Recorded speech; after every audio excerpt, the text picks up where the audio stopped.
মাধ্যমিক ও উচ্চ মাধ্যমিক পর্যায়ে সব শিক্ষা প্রতিষ্ঠান আগামী 18 আগস্ট খুলে যাচ্ছে। বৃহস্পতিবার 15 আগস্ট শিক্ষা মন্ত্রণালয়ের মাধ্যমিক ও উচ্চ মাধ্যমিক বিভাগের উপসচিব মোসাম্মৎ রহিমা আক্তার স্বাক্ষরিত সংবাদ বিজ্ঞপ্তিতে এ তথ্য জানানো হয়।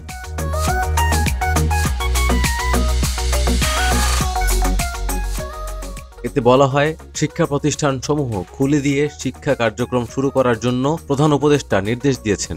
প্রধান উপদেষ্টার অনুরূপ নির্দেশের পরিপ্রেক্ষিতে আগামী 18 আগস্ট রোববার হতে শিক্ষা প্রতিষ্ঠানসমূহ খুলে দিয়ে শিক্ষা কার্যক্রম শুরু করার প্রয়োজনীয় ব্যবস্থা গ্রহণ করার জন্য সংশ্লিষ্ট সবাইকে অনুরোধ করা হলো। এদিন দেশের সব বিশ্ববিদ্যালয় খুলে দেওয়া হচ্ছে।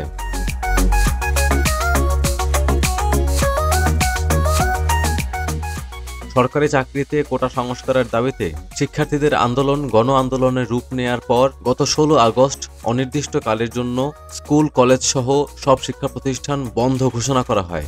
ছাত্র জনতার গণ আন্দোলনে গত 5 আগস্ট প্রধানমন্ত্রীর পদ থেকে পদত্যাগ করে দেশ ছাড়েন শেখ হাসিনা।